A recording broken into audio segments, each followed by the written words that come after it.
There are moments in life when you notice something about people that you didn't see before. When you start doing something that actually matters to you. When you finally decide to work on yourself or try to grow in a real way. The first reaction you get from people usually feels warm. They say nice things.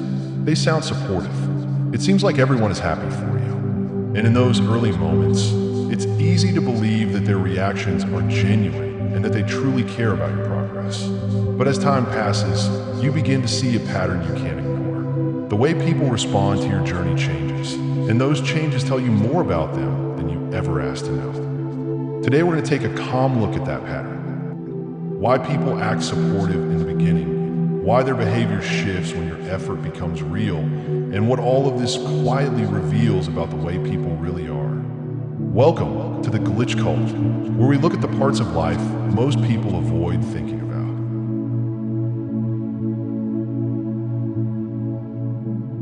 In the beginning, people say supportive things because it's the safest moment for them to do so. When you first talk about improving your life or working towards something meaningful, everything is still in your mind. It's not real enough yet to affect anyone around you. You haven't changed. Your daily routine is the same.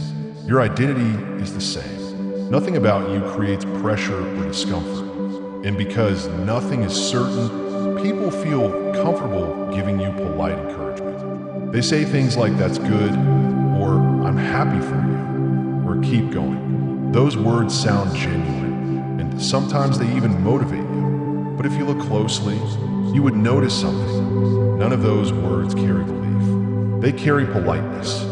People support you when your dream is still small enough to fit inside a conversation. They support you when you're still the version of yourself they're used to.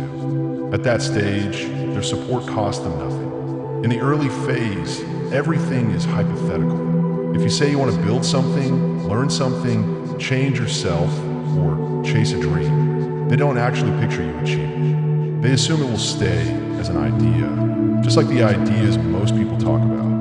And because they don't expect real change, they don't feel any threat or insecurity.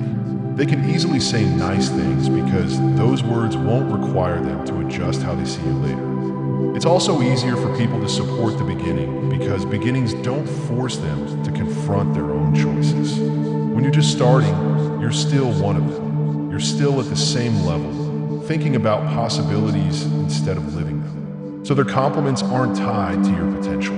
They're tied to the comfort of the moment. They don't have to imagine you becoming someone different. They don't have to imagine you succeeding. They don't even have to imagine you trying seriously.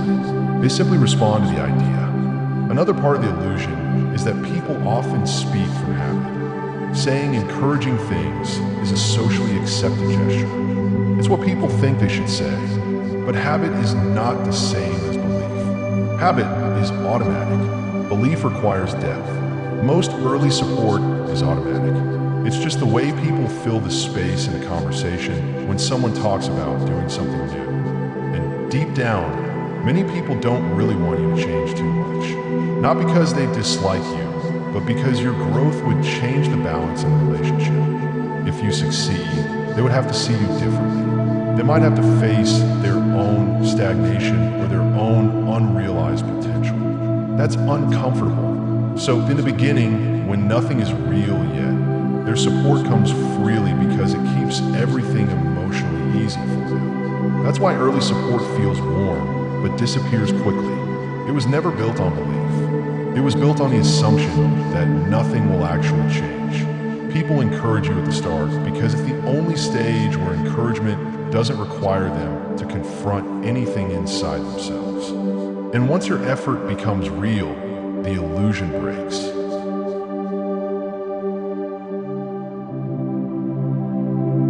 There comes a point in your journey when the things you once talked about quietly turn into actual actions.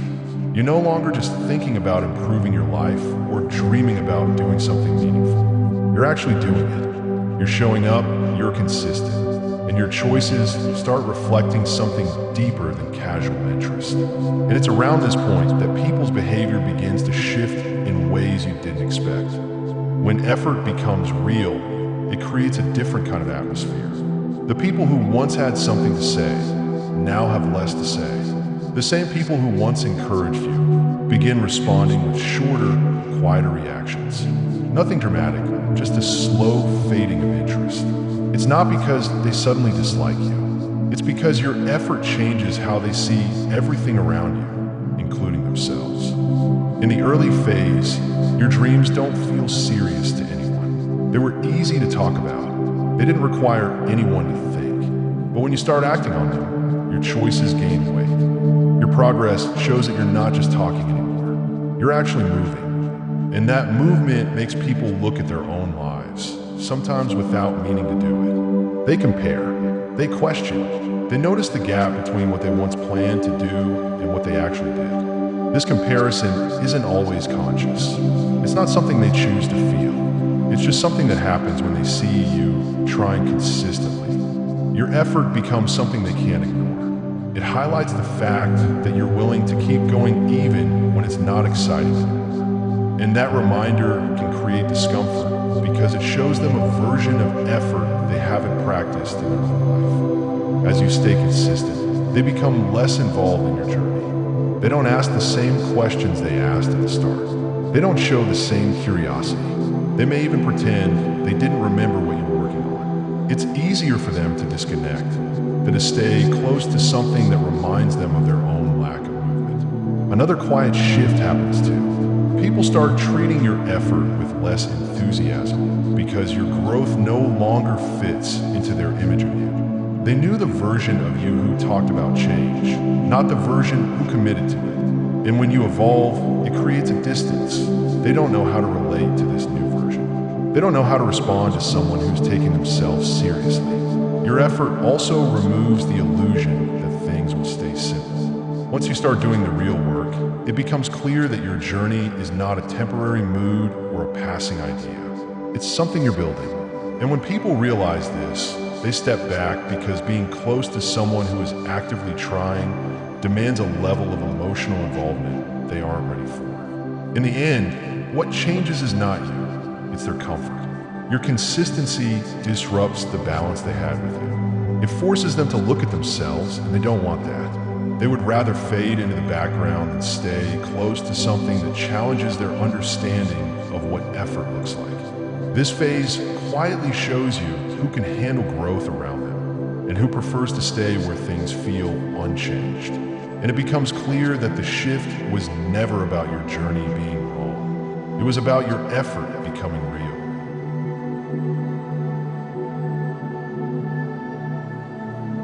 When you look at everything together, the easy support at the beginning and the quiet distance that appears once your effort becomes real, you start to understand something important about people.